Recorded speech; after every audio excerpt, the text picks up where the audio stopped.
Au nom du Père, du Fils et du Saint-Esprit. Amen. Mes chers frères et sœurs, nous célébrons ce soir ce que l'on appelle la première onction de Marie-Madeleine. En effet, cette femme multiple, puisque l'Église n'a jamais vraiment su si cette pécheresse de cet évangile était la même que Marie-Madeleine, sœur de Lazare, ou que la pécheresse repentie, mais elle les a toujours assimilées toutes les trois ensemble, parce qu'il y a un point, un dénominateur commun à ces trois femmes, c'est leur foi en Christ et l'amour qu'elles ont pour lui. Ainsi, nous ne chercherons pas à aller dans des méandres chemins sur lesquels certains veulent nous emmener, à y voir trois personnes différentes et surtout qu'il n'y ait aucun point commun entre elles pour que surtout on ne puisse pas entrer dans ces considérations qui n'ont rien à voir avec la foi ni avec la théologie d'un amour entre Marie-Madeleine et le Christ. Ce n'est pas le propos que nous devons avoir ici.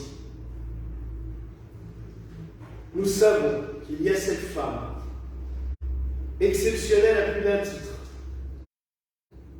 que l'Orient appelle même l'égale aux apôtres, tant sa foi et sa renommée sont présents durant des siècles et des siècles, et cette femme est, avec la Vierge Marie, l'un des personnages centraux de l'Église universelle, et notamment de ce temps pascal, de cette semaine sainte et de ce temps pascal qui s'ouvre à nous. Lundi, nous lirons le deuxième passage où Marie-Madeleine va verser du parfum sur les pieds du Christ, où là encore, il va y avoir des râleurs qui vont dire « Mais elle est folle, cet argent, parce que les parfums coûtent très cher à l'époque, cet argent pourrait servir à bien autre chose. » Étonnamment, c'est Judas qui dit ça, et comme le précise même l'évangéliste Jean, il va dire « Judas râle à cause de ça parce qu'il aurait préféré mettre l'argent dans sa poche. » Il le dit clairement. Mais nous verrons l'importance de cette deuxième onction, qu'on appelle l'onction de Béthanie. Entre-temps, il va se passer un autre événement crucial. Le Christ va ressusciter le frère de Marie-Madeleine, Lazare, que nous célébrerons samedi soir. Nous sommes maintenant, j'allais dire, entrés à part. Une petite incursion demain pour célébrer Notre-Dame des Douleurs, mais à partir de ce soir, nous rentrons dans la chronologie même de la Semaine Sainte. Nous accompagnons le Christ dans ces derniers jours. Nous savons qu'il va vivre cette onction. Nous savons qu'il va aller à Béthanie, où il va ressusciter Lazare. Prémisse de sa propre résurrection. Voilà comment rebondir sur une erreur. Il va ressusciter Lazare. Il va entrer à Jérusalem, acclamé par les foules. Malheureusement, les grands prêtres derrière ne sont pas d'accord, ils ne sont pas contents. Donc il va repartir à Béthanie. Et c'est là que Marie-Madeleine l'accueillera de nouveau avec joie et qu'elle prouvera encore une fois son amour en faisant l'onction avec le parfum. En parallèle, il va préparer la Sainte Seine et il retournera à Jérusalem pour y vivre la Pâque. Et nous l'accompagnons. Et nous sommes là, avec lui. Comme l'a fait Marie-Madeleine. Marie-Madeleine ne l'a pas abandonné une seule fois. Elle a été présente à chaque instant, à chaque moment. Et c'est très beau. Parce que tous les disciples vont partir en courant, à part Jean qui va rester fidèle, même Pierre va renoncer, il va renier le Christ 3 fois. Mais la pécheresse repentie, celle qui a reçu l'amour de Dieu, celle qui a ressenti au plus profond d'elle à quel point la miséricorde de Dieu c'est bon, elle ne va pas l'abandonner, elle ne va pas le lâcher. Parce qu'elle a été beaucoup pardonnée, elle aime encore plus. Et le Christ la pardonne parce qu'elle a beaucoup aimé.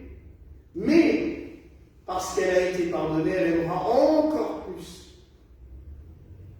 Ce qui prouve que dans nos vies, il est peut-être bon, des fois, de connaître les problèmes, de connaître la faute, les péchés. Ça ne veut pas dire qu'il faut aller sortir d'ici et en faire tout plein, hein. Mais que je pense que l'on goûte encore mieux la miséricorde de Dieu et l'amour de Dieu quand on a connu le péché. Et c'est ce que disait saint Ignace de Loyola d'ailleurs. Lui, Dieu sait qu'il avait péché avant. Avant de se tourner vers la sanctification et la vie spirituelle, entre tuer à tour de bras des hommes, violer des femmes et faire toutes sortes de choses bien sympathiques que font tous l'armée en guerre, hein, comme ce que l'on voit avec les Russes et les Ukrainiens, hein, c'est exactement ça. Ignace de Loyola, il a fait tout ça, hein, toutes ces horreurs. Mais c'est comme par là qu'après, il a encore mieux ressenti, goûté, apprécié l'amour de Dieu pour lui. Et c'est aussi ce cheminement que Marie-Madeleine nous emmène. Alors non, ne commençons pas par dire qu'elle était prostituée. Ça, aucun texte de l'Évangile ne le dit. C'est une invention des siècles par la suite de l'Église, parce qu'il était mieux de reléguer Marie-Madeleine au rang d'une prostituée, donc pour être sûr qu'il n'y ait pas pu avoir une histoire avec Jésus, hein, et surtout, en faire quelqu'un de vraiment pas fréquentable du tout. C'est faux. L'Évangile ne nous parle pas de ça du tout. Il nous parle d'une femme libre. Une femme qui a eu plusieurs hommes. C'est vrai qu'en Israël à l'époque, c'était pas très bien vu. Mais c'était aussi une femme riche. Car elle était de la famille de Béthanie. Son frère Lazare, sa sœur Marthe, et on sait que c'était une famille aisée, une famille noble, qui avait des domaines, qui avait des terres. Donc oui, Marie-Madeleine avait peut-être choisi de faire durer plus longtemps son célibat, de profiter des instants de la vie, plutôt que de se retrouver mariée avec un gars, juste pour ses terres et pour pouvoir continuer les domaines, comme ça se faisait beaucoup à l'époque, et comme ça se fait toujours dans nos chères campagnes. Marie-Madeleine était tout simplement une femme libre, qui a vécu ce qu'elle avait à vivre. Je me souviens dans un film, dans Sisterak, c'est simple, mais c'est tellement. La phrase du prêtre est tellement drôle à propos de Marie-Madeleine, où il dit, il y a des femmes qui disent, oh, t'as vu celle-là, c'est Marie-Madeleine. Oui, oui, on la connaît. Et le prêtre précise, oui, et puis d'ailleurs, il n'y avait pas beaucoup d'hommes qui lui étaient inconnus à Jérusalem. C'est pas très cool. Mais, voilà, elle avait cette réputation de femme libre. Mais elle a encore plus, du coup, goûté la joie du pardon, la joie de l'amour pur, la joie de cette bénédiction qui est l'amour pur reçu du Christ.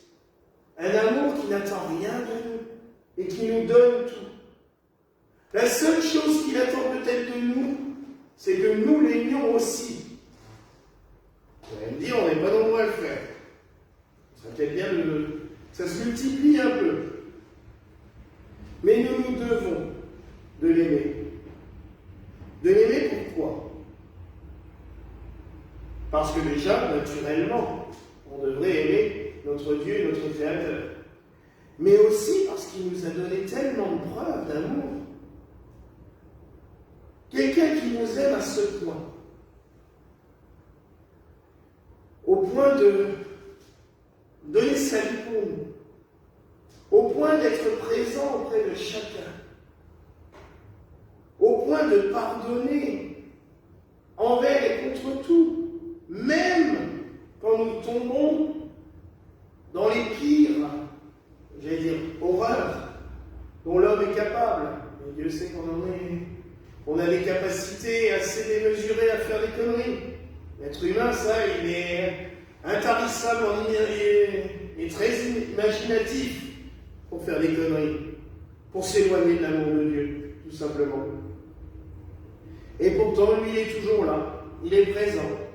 Il nous aime, il reste près de nous, il nous soutient. Alors prenons exemple ce soir sur la pécheresse, telle qu'elle est appelée dans l'Évangile.